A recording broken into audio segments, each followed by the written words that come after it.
Приветствуем вас на канале My Family Playbook. В этом видео мы поделимся впечатлениями об интересных местах Гданьска и его округи, замок Мальборг и город Сопот. Ну что, поехали?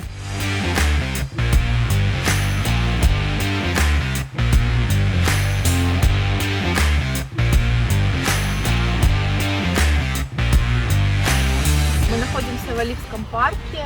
Изначально это не был парк.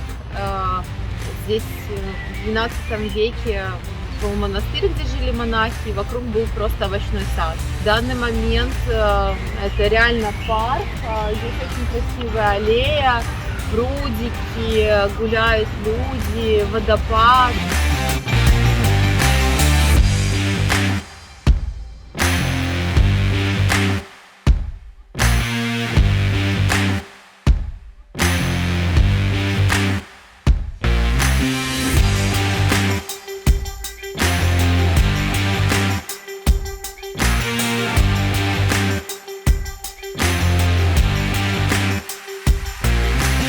Здесь есть пальмовая оранжерея, есть камень, посвященный Моцарту, и в 20-х числах августа каждый год здесь проходит фестиваль музыки Моцарта.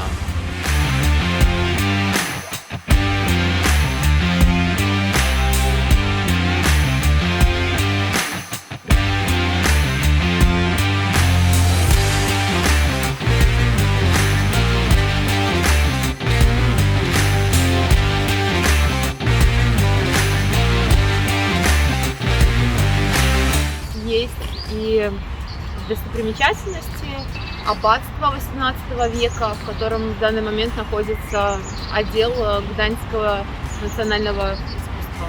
Очень красиво, миленько, симпатично. Птички поют.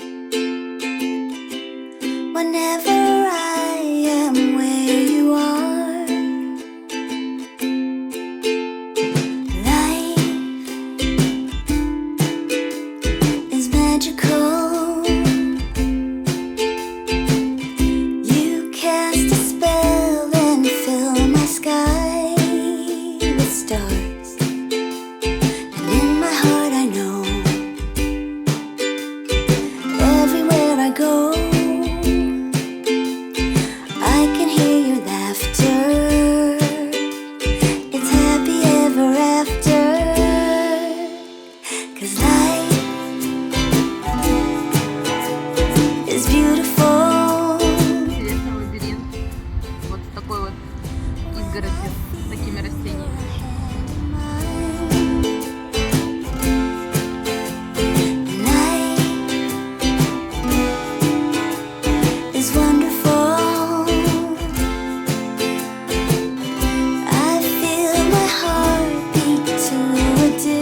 Мы находимся около Оливского собора. Этот собор был построен в XII веке, претерпевал множество пожаров, горений. В том виде, который он есть сейчас, это 16 век.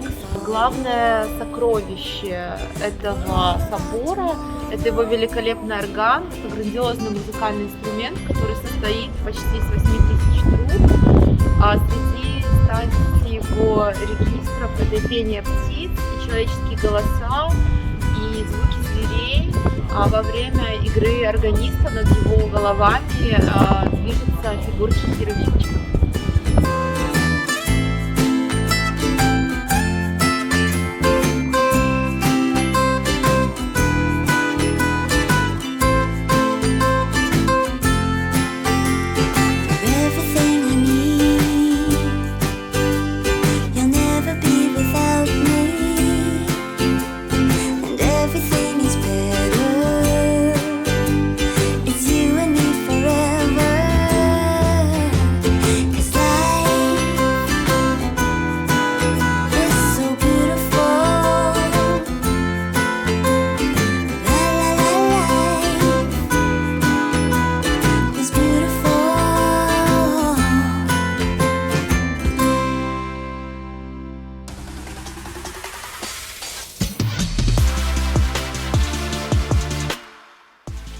На смотровую площадку Гданьска ведут сотни ступенек в окружении парка и вековых деревьев.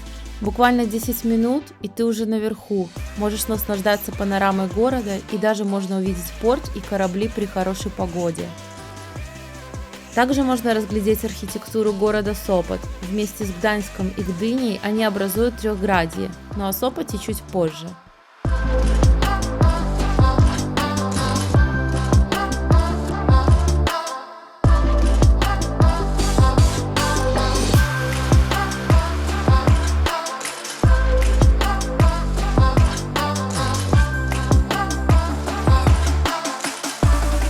Ну а сейчас перенесемся в центр. Сейчас центр Гданьска является местом притяжения для туристов со всего мира, благодаря сохранившимся и восстановленным каменицам, величественным костелам, уютным пешеходным улочкам и оживленной набережной. Но история его начинается в 999 году. Тогда это маленький городишко не имел особого влияния для региона.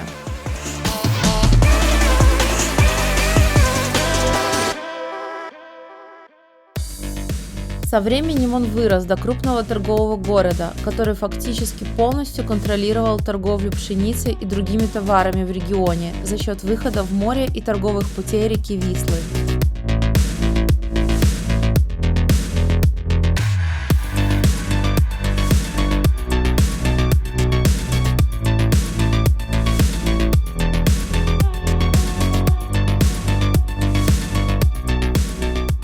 Поскольку большое значение в торговле уделялось пшенице, мы можем увидеть здесь множество зернохранилищ, складов и мастерских, построенных в то время.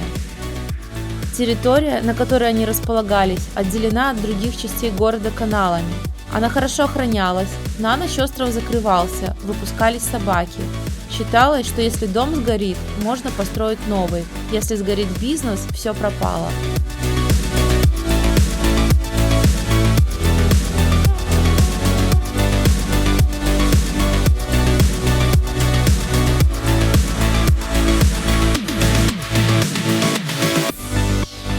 После раздела Речи Посполитой в конце XVIII века город перешел Пруссии, тогдашней Германии, и оставался в ее составе до конца Первой мировой войны. При немцах город назывался Данциг, но после поражения Германии в войне город вернули Польше, и город обрел привычное название – Гданьск.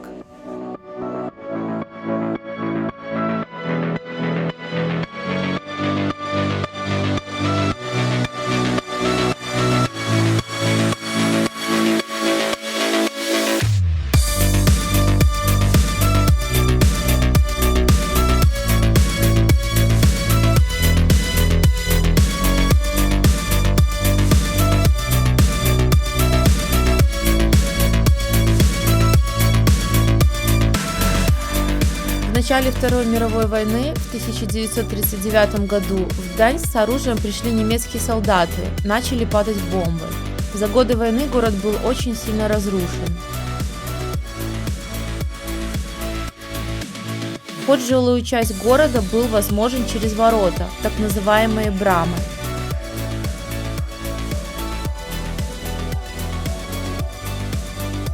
Вдоль улиц располагаются узкие дома в 3-4 этажа, которые плавно переходят друг в друга – каменицы. В каменицах жили достаточно состоятельные люди. На первых этажах располагались магазинчики, конторы и мастерские хозяев, а на верхних этажах – спальни и жилые комнаты. Каждый хозяин старался выделиться среди соседей, украшая фасад здания на свой манер, зачастую в зависимости от своих интересов и увлечений.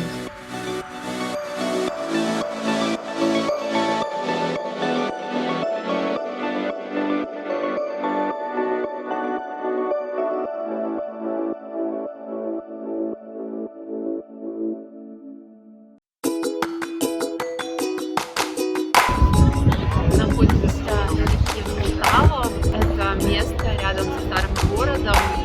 Здесь вообще невероятно красиво.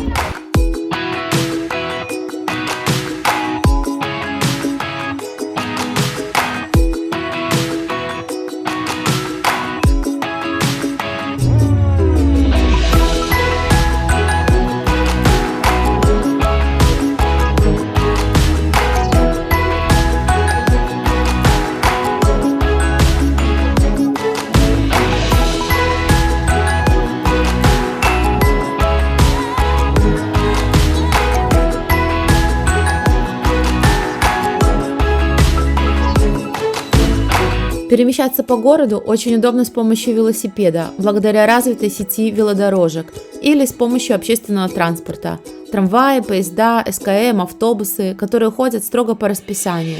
А спланировать свой маршрут и купить билеты можно с помощью приложения для мобильного телефона.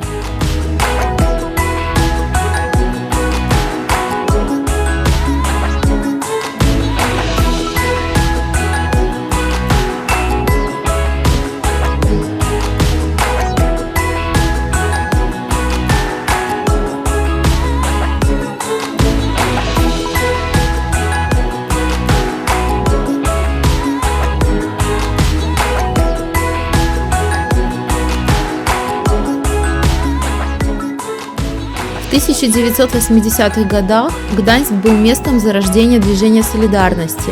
Узнать подробности этого события и окунуться в атмосферу того времени можно в Европейском центре солидарности, который находится недалеко от центра города.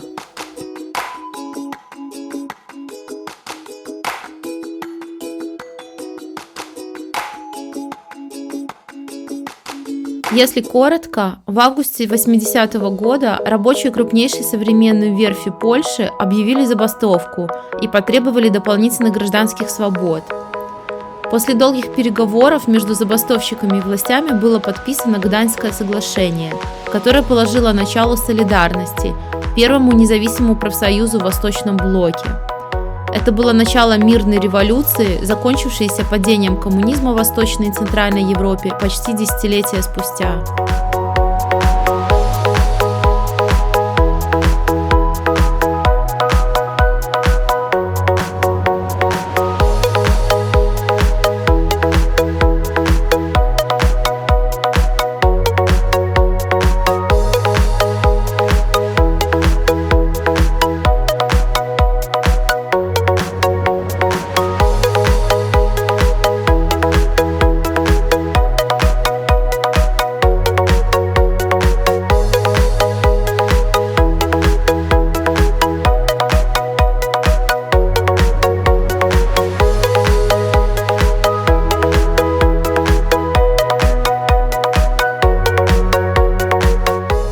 Здание музея имеет общую площадь 25 тысяч квадратных метров и выполнено в образе строящегося корабля. Состоит оно из 5 этажей и подземной парковки. На первом этаже можно купить билеты, а также наушники с аудиогидом на разных языках. Также на первом этаже есть несколько кафе и магазинов с сувенирами. Сама экспозиция начинается на втором этаже и поделена на 6 залов. Общая продолжительность экскурсии с аудиогидом занимает примерно 1,5–2 часа.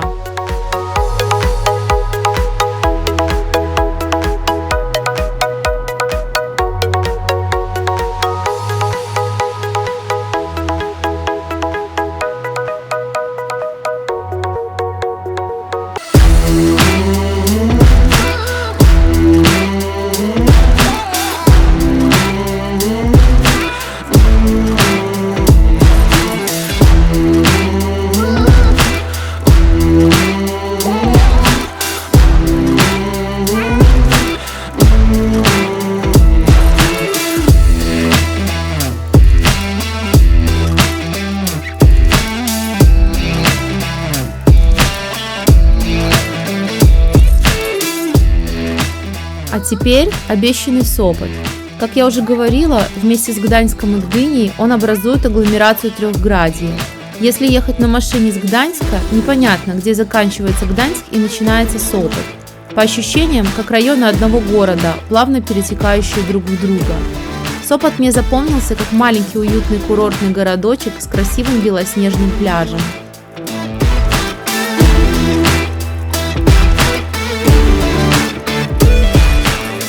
Сопот считается престижным курортом. Здесь запросто можно встретить польских звезд и политиков. А еще здесь находится самый длинный пирс на Балтике, лечебные воды и сотни уютных баров и кафе. Самая известная прогулочная улица Сопота – улица Героев Монте-Кассино. Местные называют ее Монтяк. На ней находится главная достопримечательность города – Кривой дом.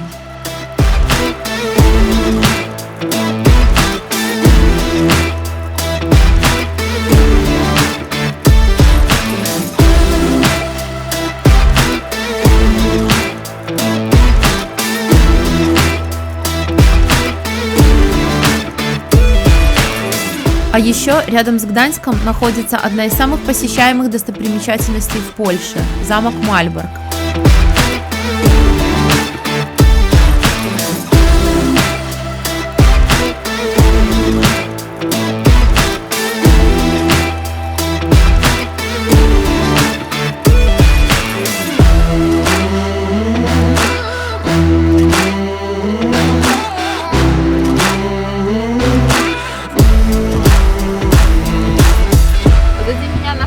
Замок Мальборг, он расположен в 60 километрах от Гданьска и является одним из самых больших кирпичных замков в мире.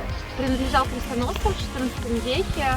В XV веке, когда была война между крестоносцами и поляками, польские короли пошли на хитрость и за большие деньги выкупили этот замок. Хорошо держит осаду, в нем есть 4 линии обороны, плюс большой запас продовольствия. И с тех пор, вот с середины 15 века, он стал резиденцией польских королей.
На этом у нас все. Если вам понравилось видео, поддержите нас лайками. Если вам интересна тема Гданьска, у нас есть видеопрогулка по старому городу, где вы можете погулять по пешеходным улочкам и вдоль набережной, глубже погрузиться в атмосферу города. Ссылка на видео в описании. Всем пока!